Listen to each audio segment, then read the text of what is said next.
catch Oxygen out of position. But the other two, you know, what on earth are Oxygen doing? Their defense was frankly embarrassing here. And you compare that to what Dignitas are doing recently. They're in a different class. You know, you've got to build a solid team on defense, and Oxygen have not done that. Well, you have been telling us over and over again this week, Johnny, that we will see BDS against Dignitas again. Right now, it might not be quite what you were expecting it to be, but unless something massive changes, we are looking to get that again very, very soon. And this is looking like a Dignitas that is better suited towards taking down BDS. It's very much, it's easy to argue that yesterday was not a good day for them. Train Hard almost took them down as well, almost eliminated them from the tournament, but they are still here and they are making the most of it. Okay, then, we're going to get ourselves into game 3. Oxygen, you've had yourself a solid 5 minutes here to figure out what's been going wrong. Let's see what you've got for us. Game 3 underway. Dignitas 2-0 up here, halfway done to send themselves through to losers finals. You know, Dignitas would probably prefer a bigger challenge than they had in the last game, because that is not what they're going to face in the next round should they go there. BDS are going to be on a completely different level from the Oxygen we just saw in game 2. But we all know Oxygen can be a lot better than they played in that second game as well. And, you know, hopefully for them it was just a one-game blip on the radar. But it's all about passing in offense. It's all about just positioning more carefully with your third man in defense. If they could do that, then maybe they've got a chance here. And they were going to get an early chance. Aztral puts it in, and it's a bit of a miss hit from Dig. This is pretty much the second time now that we've seen this, a miss clear. First one came from Pandy, would have liked that one to go further. Second one, I don't quite know what that was attempted for. A pre-flip clear? Would be kind of a new one for me. I don't know what Jorius was thinking on that one, to be honest, but you know, what might have just happened, he may have, like, I've seen him do this before many times in 1v1. Sometimes he just gets in the zone a bit too much and he tries to pre-flip every single touch. He's trying to half-flip every single landing. You know, he's trying to go for double resets on every single play. He might have just gotten a bit too confident there and been a bit too fancy. You know, if he just dials it back a bit, I'm sure that's not going to be an issue. But for Oxygen, that is the dream start. You know, thank goodness Dignitas made a mistake, because it didn't look like the playmaking was working too well for them. And this is something that they now need to hold on to. No more slip-ups allowed for Oxygen. Do so, then they've got a reverse sweep, and history does not look too kindly upon best of 7 reverse sweeps. Here is Aztral. Going to try and take this a little bit further. He's got Jack and Jorius to still contend with. Looking for the ceiling pinch.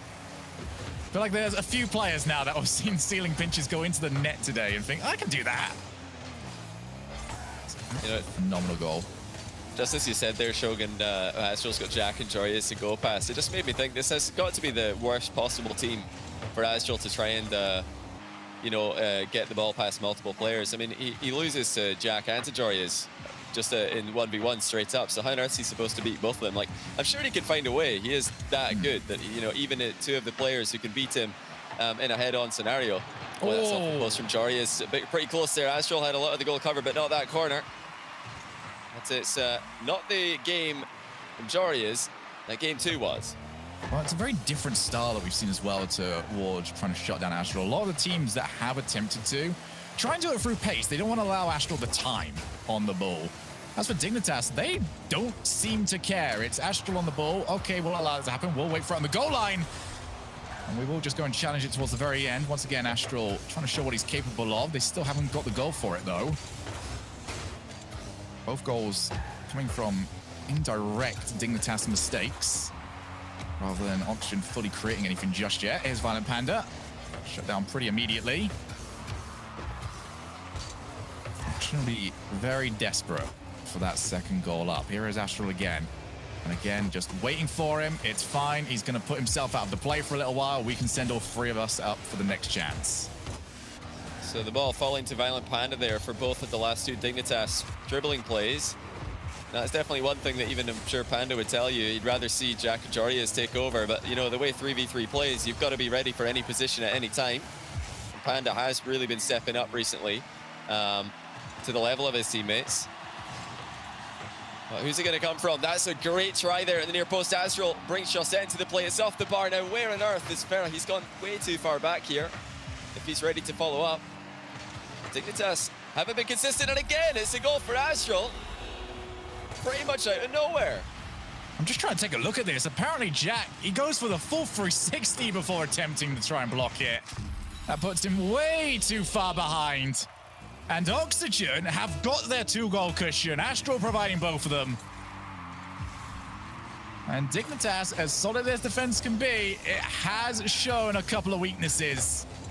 Here's Jorius looking to try and take some players out. Aztral went. Chaussette at least was equal to the shot. Now Aztral up. Hat trick is maybe on the cards for him. It's a good block. Not only that, it's one that they can try and race onto. Ferrer at least gets a first-time hit. Panda over to Jorius. Shot! And Chaussette will keep it out. 2-0 lead maintained. But for how much longer Chaussette's going to wait? He's going to force the challenge, and they are finally going to get rid. That is play of the game there from Chaussette. I have no idea how he managed to save that and also keep it away from danger as well. Dribbling the ball into the corner himself. That's just unbelievable. It's the sort of Chaussette that we were hoping to see in RLCS Season X. He's been absent for the most part, but like I said earlier on, it's about how you finish. RLCS-X is a marathon. Chaussette's starting to pick up pace. It's a marathon that gives you more points as we go through the season as well. We started off at 351. If you win this one, you get 401. So if this is the level of form that they can continue to improve upon, and it's definitely the right time to do so. Apparently, Jack over to his own corner. They know they've got to score on the next drive, otherwise they are done here in Game 3. There is the block from Chaussette. That should do it there for Oxygen. They've got life in this series, despite looking oh so very flat in the last game. We'll see if we can get more from them, but for now, it's 2-1. Dignitas still up in the lead. As we do get Dignitas trying to find something themselves, but Oxygen will deny even that. So a bit of